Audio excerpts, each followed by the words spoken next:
What's up, guys? Welcome back. Basically, we are going to continue on the all-wheel drive setup on the EK Sedan. But first, let me go ahead and take a drink real quick because it's hot out here in California and I'm fat and I'm thirsty.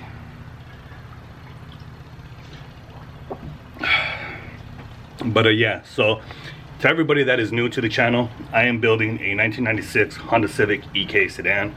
It is K-swapped, it is going to have AC, it's going to be boosted, and it's also going to be all-wheel drive.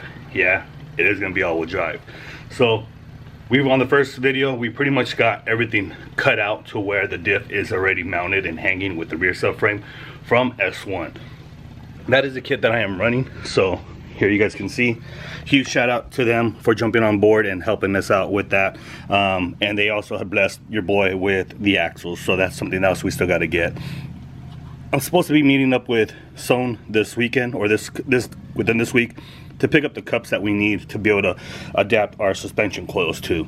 I got to get that bar cut to size and then also welded in to the frame rails of the car. I'm gonna have to do a little bit of cutting or a little bit of banging up in that section, so I might just end up cutting out of there and reboxing it, so that way we can get everything, that bar cut to size and welded in. That is another structure point that we need to it. We also need to pretty much cap off the original subframe ends down here, so that way we can tie another brace up on top, because we are going to have to add structure to the subframe. That is just for my safety, for my precaution that I want to do. I'm also thinking about stitch welding it there, so that way it has a little bit more welding into the chassis itself. So you guys may think that this is a CRV diff. This is an actual JDM Beagle RTI differential from Japan. This allows you to go from two-wheel drive to four-wheel drive, usually within the flick of a switch, which is on the other side. So Brandon, we have shit up, is still trying to make something with like an actuator, so that way everything is controlled electronically, so you can put it into gear, take it out of gear, and put it into front-wheel drive, so you can do a front-wheel drive burnout. All right, guys, so pretty much diff is removed, and I got to cutting away with the grinder and my sawzall, and I need to come up with plates so that way I can cover that up in there. So I'm going to be looking into that real quick. I do have flat stock right here that I'm going to go ahead and cut out right now. I'm just measuring the length that I need from here, because I still need to weld up. Let me get in there. I need to weld the plate coming from here in an angle up there, and then I'll go ahead and weld it all the way in, you know what I'm saying, so that way it has a structural in the chassis again, and then we'll go ahead and make the block off plates for here. So once that is done, then we can go ahead and kind of angle it and we can get it in there. So that's the goal. Hopefully we can get that done, so that way we can get everything fully mounted. And then I also got to cut that piece of metal right there, because it's going to go into the frame up here to cross that way. So we're gonna go ahead and continue, guys, and hopefully we can get all this done today. So sorry I'm not recording all of it, I just don't want to bore you guys, so I'm just trying to keep you guys updated. I feel nauseous, believe me. Never had a lot of shit come easy. Had to work hard, struggle just to be me. Had to rise up just so they could see me. Did what I had to do just to feed me, and what was left over I put towards my dreaming. But the only thing in life that has meaning are the things you gotta work for, believe me. Take into your hands a plan, your own hands can land your own brand. And damn, I feel like no one takes accountability. They want the credibility, convincingly unwilling to put in the hours it takes to get some power. Don't be f***ing sour, take a cold shower, scream until you're louder, work until you're prouder, and f*** all the doubters, they're just your downers. I swear to God they all let me down. I always fought just to wear the crown. I'm off at these fucking clowns. Alright, guys, so pretty much we made it back from Home Depot. I got 3-inch wide, because the one I had is only 2-inch. I got some more cutting wheels, and then I got another pad, so that I can grind off or pretty much get rid of all of the material that is stuck on to the top of the frame. So I'm gonna go ahead and kind of make the design that I needed, 3-inch wide, so that way we can cover the inside of the two rear subframe ends. Alright guys, so we are going to end up removing the whole rear diff section and everything else. I ended up watching this one installation kit for theirs, and I need to cut more. So I'm going to go ahead and go back to the drawing board, remove some more of it, and honestly just attack this all over again, because I'd rather do it first time the right way instead of doing it time after time after time. And so where I left off at on the last video is basically the way you see it there. So I'm going to go ahead and go back and remove the diff, remove the rear mount section, the LCAs and everything else. That way we start off fresh. So let me go ahead and remove all that stuff, and yeah, we're just gonna go get at it. All right guys, so pretty much I made this template. So this is gonna go inside of the old subframe, so that way it'll box it in and it'll give it the structure again. So once I weld it all to the other plate that's in there already welded, this is the next one. So it'll meet both caps on both sides. So I'm gonna make the same thing for both sides, and then from there, if I have to trim it, then I'll continue just grinding it down. But I'm gonna use this 3-inch wide plate that we have here, and basically that is what we're going to be doing. So let me go ahead and cut 2 of these, and then that way we can pretty much just continue making progress on this.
Alright guys, so pretty much caps are welded on now, the ones that I made. I grinded them down already.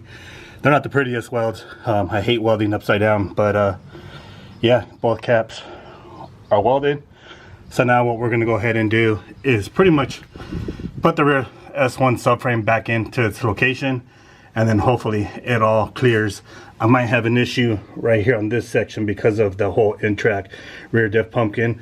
It is a little bit wider than the wagon one, and the way this mounts is way different than the original wagon.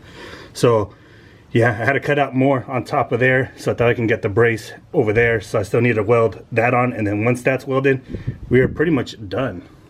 Alright guys, so pretty much now the whole kit is basically mounted once again for the last time. I'm not going to take it off. Now what I'm going to go ahead and do is pretty much cut this brace here. This is the one that comes with the kit. It's about 32 inches in length, so I only need to chop off a very short distance of it. So I'm going to start cutting a little bit versus a little bit. So I'm going to start off at 31.5. From what I seen in the video, they did an EK hatchback. That's a hatchback. I'm not sure if it's the same for the sedan, but what I did measure here was 31 1/8 also. But I want to be on the safe side, so I'm going to start cutting little by little and hope that we do this correctly, because this is the last piece that needs to get welded on, along with this bracket right here. So I had to cut this open a little bit more so we can get exactly to it, and this is the center of it. So I'm going to go ahead and pretty much just continue making this so we can finish up the kit, and that way it'll be fully installed. Again, there's some stuff that I still need to order, such as the tow arms, but I'm going to put the stock ones on, and I'm also going to put the stock camber kits on also.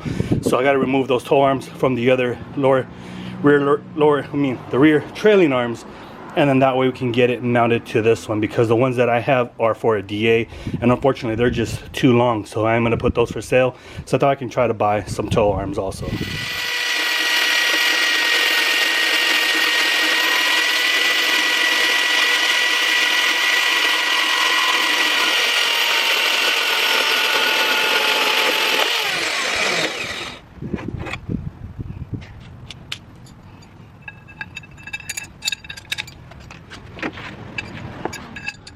Alrighty guys, so pretty much as you guys seen, I just cut the bar, grinded it down little by little, angled it so that way we can get good coverage. And you can see basically the bar sits perfectly flush now. I'm going to try to raise the diff a little bit more and angle it up just slightly, so that way we can get a little bit more higher. So what I'm going to do is I'm going to tack these on right here. Sorry for the, I'm going to tack these plates right here on this bar, so that way I know where it's at. I'm going to tack it all the way around so they don't move. I'm going to do the same thing for this plate here, and then I'll go ahead and do the same thing over there. So let me go ahead and weld this up real quick so we know where everything's going to go, and that way there is no more chaos, guys. Sorry for the video. It's just I'm fat and I take up most of the room, so the camera can't move around. So let me go ahead and finish this shit up.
Alright guys, so pretty much as you guys just finished seeing, unfortunately I did not hit the record button as I was welding the rear brace, the extra brace that goes into the rear frame. It is fully welded in. There's still two areas that I need to weld up, and that is on the top section of those square pieces that come with that kit, with that square tubing. And the reason being is because I ended up running out of MIG wire, so I need to make a quick run to the store, get more MIG wire. But I'm gonna go ahead and do that off camera, and I'll just finish it later on. That way I don't gotta record any of it and can keep boring you guys. But pretty much everything is welded into place. That whole brace up there is welded in on both sides. It's just the top section where the square tubing, the square brackets at. I didn't get to weld the top because I ran out. There's another thing that I need to do real quick, but I'm probably just, like I said, I'm just gonna do a lot of this stuff off camera, and that is basically remove these ears right here from the original subframe. The reason being is because it possibly will bind or interfere with the axle going straight here, and they'll be in the way. So I've seen that they cut it, but again, mine might be a little bit different just due to the fact that this is an in-track diff and not a CRV diff or a actual wagon smaller diff. This is the big one. So I think I'm gonna go ahead and try it real quick, see if I can get it in. If I can get it in and it doesn't interfere with it, then we'll leave them. But I'm gonna go ahead and try it real quick, and I'll keep you guys updated.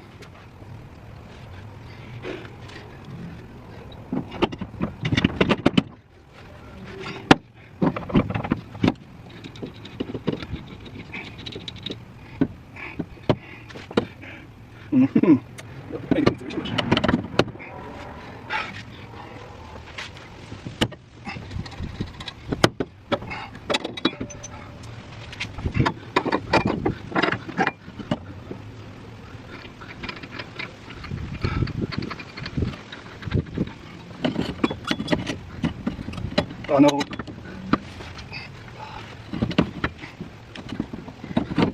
No, come on now. Alrighty guys, so unfortunately I'm having an issue with the axles. It looks like it's too long, or like what Brandon said was that I'm gonna have to change the lower control arms and the camber kit and the toe arms to basically the S1 stuff. The reason being is because I'm gonna have to push it out more because this arm is too short. So once we put the axle in, it doesn't allow it to come up, so it has to come out maybe about an inch more, so it does push the rear wheel out. So I'm gonna have to look into all that, but pretty much guys, this is where we're gonna end the video. Well guys, there you guys seen, unfortunately the axles did not work. The axles are a little bit too long on the passenger side, or the driver's side should I say, the rear, and I'm gonna have to figure out a solution to that. I'm not sure if I need to order the whole S1 kit or the S1 belt kit, which is the lower control arms, the toe arms, and the camera arms. So I'm gonna do a little bit of investigating. I'm actually waiting for Son to arrive right now. He's about 45 minutes away, so he's supposed to be bringing those cups that I need to mount on top of the forks. And then if everything goes all right and he says that basically it should work, or I need to get all that, then I'm gonna have to order it. But we'll see what happens. But for right now, I'm gonna go ahead and clean my garage because I don't want him to come into a disaster. So with that being said guys, we'll catch you guys on the next one. Please like, subscribe, and let me know what your guys' favorite part of the build so far up to date is. And again, on the next video, hopefully we can start getting to finally painting the engine bay and getting all that fully fixed, so that way we can start putting the engine in and then start painting the whole doors and the trunk and the hood and all that. But yeah guys, we'll catch you guys on the next one. Till next time.